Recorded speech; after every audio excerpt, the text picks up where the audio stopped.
Hello కానమోకు కథావచనం మోహనవచనం పరిజ్ఞాన హితబాండం నిత్య చదువరి శ్రోతలకు ఆహ్వానం నమస్కారం. చదవదగునెవరు రాసిన తదుపరి చదివిన వెంటనే మరువక పలువురికి వినిపింపబూనిన అది ఏ పరిజ్ఞాన హితబాండమవుపో మహిళ మోహనవచనమై విరాజిల్లు. పరిజ్ఞాన హితబాండం లక్ష్యం ప్రతివారీ సమాచార హక్కు.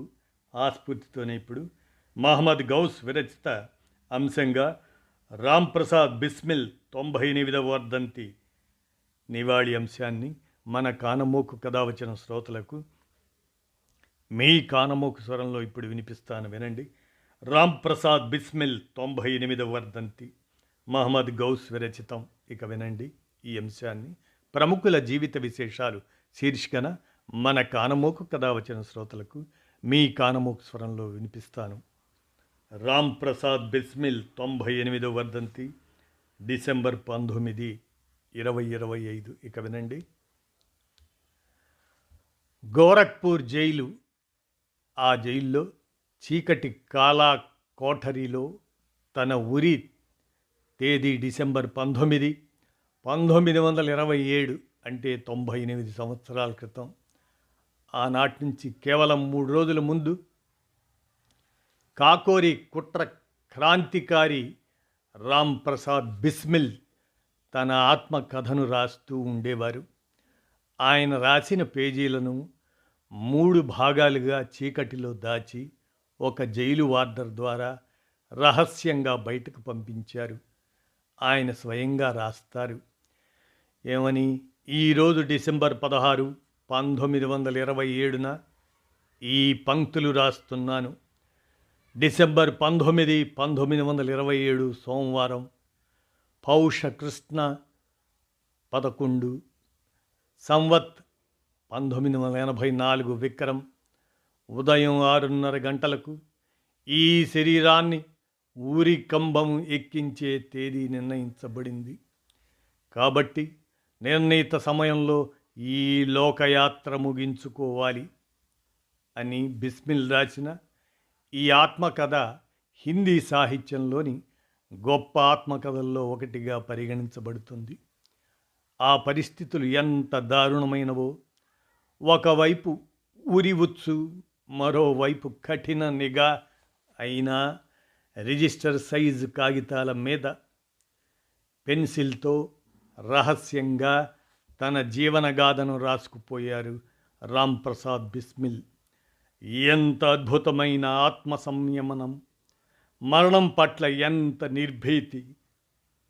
ప్రియ అష్ఫాక్ జైల్లో చెల్లా చెదురైన పేజీల మీద రాసిన ఆ మాటల్లో తోటి క్రాంతికార్ అష్ఫాకుల్లా ఖాన్ గురించి బిస్మిల్ రాసిన భాగం ఈ ఆత్మకథలోని అత్యుత్తమ భాగం. అది ఈ రోజుల్లో సాంప్రదాయిక వాతావరణంలో మనమంతా ఎన్నిసార్లైనా చదువుకోవాల్సినదే ఇది. రామ్ ప్రసాద్ బిస్మిల్ ఇలా రాస్తారు. నాకు బాగా గుర్తుంది, మైన్పురి కుట్ర తర్వాత షాజహాన్పూర్ వచ్చినప్పుడు నీతో స్కూల్లో కలుసుకున్నాను. నాతో మాట్లాడాలని నీకు ఎంతో ఆసక్తి. మైన్పురి కుట్ర గురించి ఏదో మాట్లాడాలనుకున్నావు. ఒక స్కూలు ముస్లిం విద్యార్థి నాతో ఇలాంటి మాటలు ఎందుకు అని అనుమానించి నీ మాటలకు నిర్లక్ష్యంగా సమాధానం ఇచ్చాను. అప్పుడు నీకు ఎంత బాధ కలిగించింది. నీ ముఖంలో హృదయపూర్వక భావాలు కనిపించాయి. కానీ నువ్వు నీ నిశ్చయాన్ని వదలలేదు. కాంగ్రెస్లో మాట్లాడావు. స్నేహితుల ద్వారా నన్ను ఒప్పించావు. నువ్వు నిజాయితీ గలవాడివి అని. చివరికి నీదే గెలుపు. నీ ప్రయత్నాలు నా హృదయంలో స్థానం సంపాదించాయి. నీ అన్న నా ఉర్దూ మిడిల్ సహాధ్యాయి మిత్రుడు అని తెలిసి నాకు ఎంతో ఆనందం కలిగింది. కొద్ది రోజుల్లోనే నువ్వు నా చిన్నన్నలా అయిపోయావు. కానీ చిన్నన్నగా నీకు సంతృప్తి లేదు. సమానత్వం కావాలి, మిత్రుడిగా గౌరవం కావాలి. అదే జరిగింది. నువ్వు నిజమైన మిత్రుడివి అయ్యావు. అందరూ ఆశ్చర్యపోయేవారు. ఒక కట్టర ఆర్య సమాజి ముస్లిం మధ్య ఇలాంటి స్నేహం ఎలా? నేను ముస్లింల శుద్ధి చేసిన వాణ్ణి, ఆర్య సమాజ్ మందిరంలోనే ఉండేవాణ్ణి. కానీ నువ్వు ఆ మాటలేమీ పట్టించుకోలేదు. నా కొందరు సహచరులు నిన్ను ముస్లిం అని ద్వేష దృష్టితో చూసేవారు. అయినా నువ్వు నీ నిశ్చయంలో దృఢంగా ఉన్నావు. ఆర్య సమాజ్ మందిరానికి వచ్చిపోయేవావు.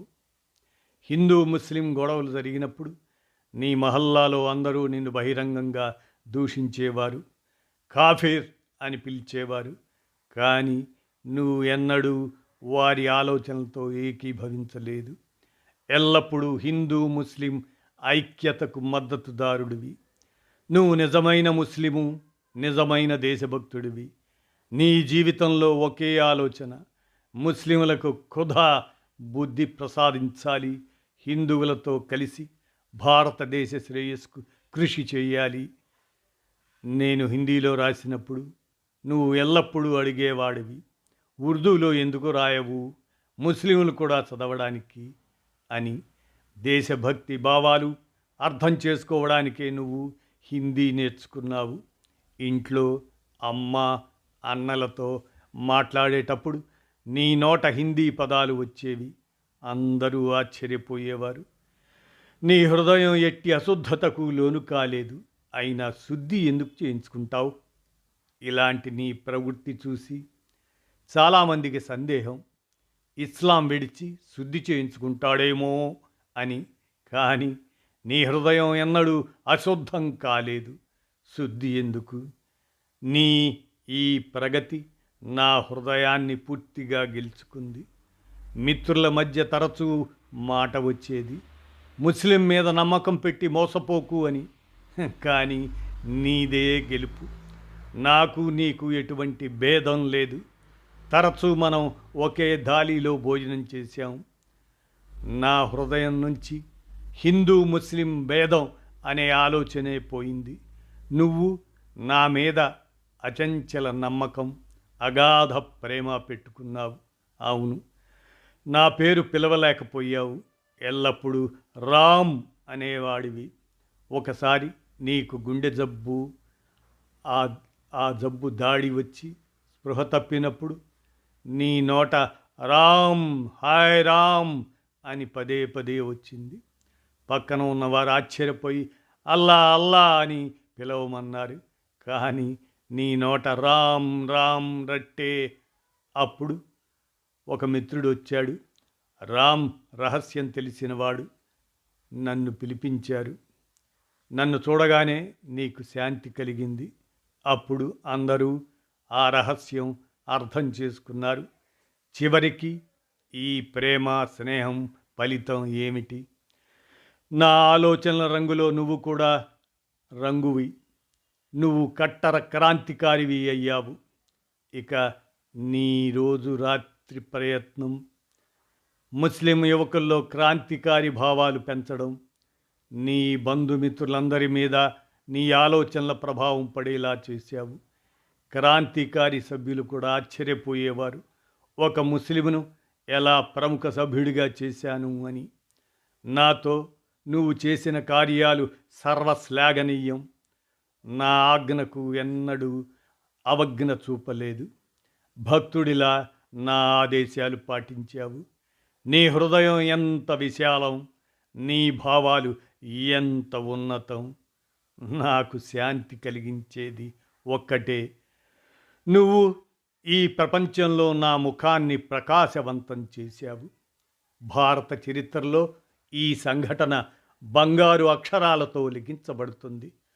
అష్ఫాకుల్లా ఖాన్ క్రాంతికారి ఉద్యమంలో పాల్గొన్నాడు. తన బంధుమిత్రుల సలహాలు పట్టించుకోలేదు. అరెస్ట్ అయినా నీ ఆలోచనలో దృఢంగా ఉన్నావు. నువ్వు శారీరకంగా బలిష్ఠుడివైనట్టే మానసికంగా వీరుడివి, ఆత్మలో ఉన్నతుడివి. దీని ఫలితంగా కోర్టులో నన్ను నీవు నా సహాయకుడు లెఫ్టినెంట్ అని నిర్ధారించి ఆ జడ్జి తీర్పు రాస్తూ నీ గొంతుకు జయమాల అదే ఉరితాడు వేశాడు. ప్రియ సోదరా, నీకు ఈ సంతోషం కలుగుతుంది. తన తల్లిదండ్రుల ఆస్తిని దేశసేవకు అర్పించి వారిని బిచ్చగాళ్ళు చేసిన వాడు, తన సోదరుడి భవిష్యత్తును దేశభక్తికి బలిచ్చినవాడు, తన తన తన మన ధనాలను మాతృసేవకు అర్పించి చివరి బలిదానం ఇచ్చినవాడు. ఆ వ్యక్తి తన ప్రియ స్నేహితుడు ఆస్పాక్ను కూడా ఆ మాతృభూమికి బలి ఇచ్చాడు. అస్గర్ హరీం ఏ ఇష్క్ మే హస్తి he germ high, Rakhna Kabhi నా పాం యహాం సర్ లియే హుయే. కాకోరీ కేసులో రాంప్రసాద్ బిస్మిల్ను 1927 డిసెంబర్ 19న, అనగా 98 సంవత్సరాల క్రితం గోరఖ్పూర్లో, అలాగనే అస్ఫాకుల్లా ఖాన్ను ఫైజాబాదులో, ఠాకూర్ రోషన్ సింగ్ను మలకా అదే అలహాబాద్ జైల్లో ఉరిదీశారు. రాజేంద్రనాథ్ లాహిడిని 2 రోజుల ముందు డిసెంబర్ 17న గోండా జైల్లో ఉరితీశారు. మిగతా క్రాంతికారులకు దీర్ఘకాలిక జైలు శిక్షలు పడ్డాయి. మన్మథనాథ్ గుప్తాకు 14 సంవత్సరాల శిక్ష పడింది. అప్పుడు ఆయన వయస్సు కేవలం 19 సంవత్సరాలు కావటంతో ప్రభుత్వ అప్పీల్పై కూడా ఉరి శిక్షగా మార్చలేదు. ఈ గాథ చదివినప్పుడు గుండె బరువెక్కుతుంది. హిందూ ముస్లిం ఐక్యతకు ఇలాంటి ఉదాహరణలు మన చరిత్రలో ఎన్నో ఉన్నాయి. ఆ బలిదానాలు మనల్ని ఎప్పటికీ ప్రేరేపిస్తాయి. ఇంకిలాబ్ జిందాబాద్, ఇంకిలాబ్ జిందాబాద్ అని అంటూ రాంప్రసాద్ బిస్మిల్ 98వ వర్ధంతి స్మరణగా మహమ్మద్ గౌస్ విరచించి అందజేయగా మన కానమూకు కథావచన శ్రోతలకు ప్రముఖుల జీవిత విశేషాల శీర్షికన ఈ అంశాన్ని వినిపించాను. విన్నారుగా, ధన్యవాదాలు.